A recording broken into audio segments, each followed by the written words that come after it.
Dear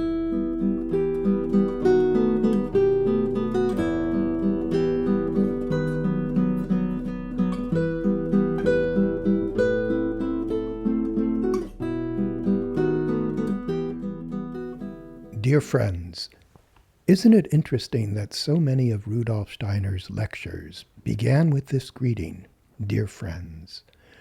When you think about the thousands of lectures that he gave, the phrase, dear friends, almost begins to sound like a mini mantra.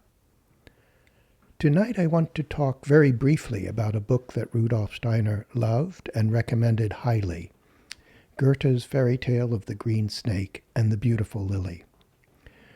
When we read the Fairytale of the Green Snake and Beautiful Lily, it is easy to miss something very important about this tale, namely, that it is a story about friendship and about the power of spiritual friendship.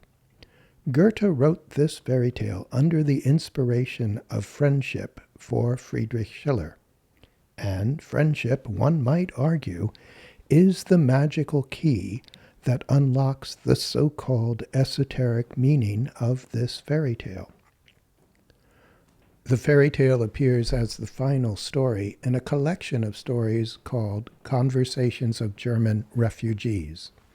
Now, this is a book in which a group of refugees who are fleeing military aggression try to strengthen bonds of friendship by telling themselves stories every night. Goethe patterned this book on a famous book called The Decameron by the Renaissance poet Boccaccio. Boccaccio's book and Goethe's are what we nowadays like to call post-apocalyptic fiction.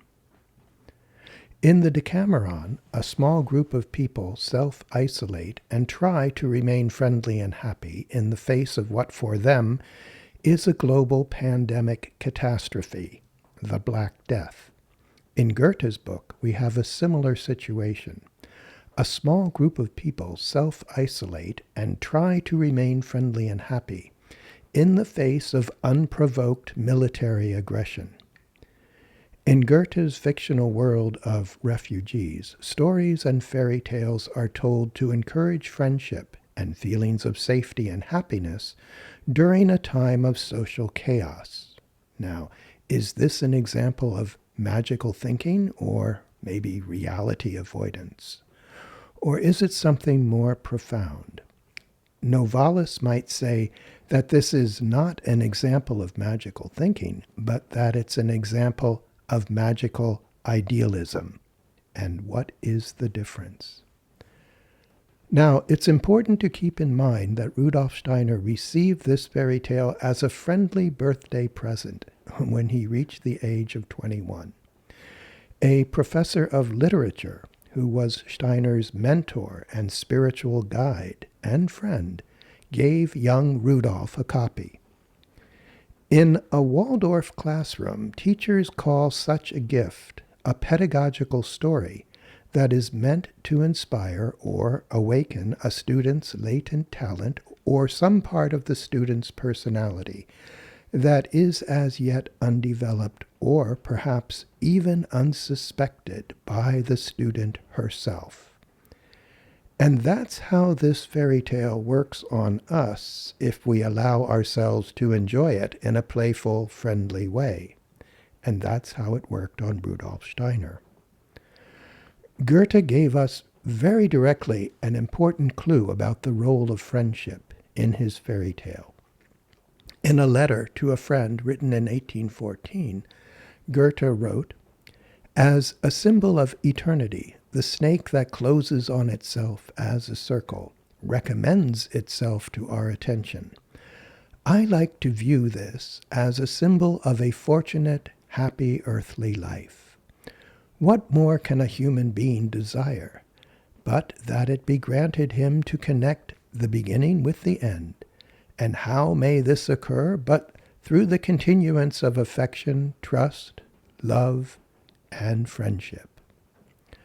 Now, it is certainly possible to read the Ouroboros as an alchemical symbol, but first, I think we need to read it in the sense that Goethe had in mind. When Goethe wrote the fairy tale, he and Friedrich Schiller had just become friends. Their friendship inspired each of them, and about a century later, when Rudolf Steiner's friend and mentor, that literature professor, gave his young student Rudolf a copy of Goethe's fairy tale, the power of that earlier spiritual friendship between Goethe and Schiller worked onward as the germinal seed of the anthroposophical movement, as Rudolf Steiner said. One friendly gesture to another.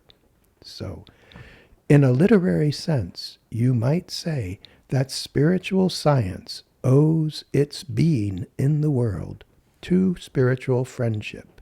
And whether spiritual science remains in our world or vanishes, poof, depends on spiritual friendship, one might suspect.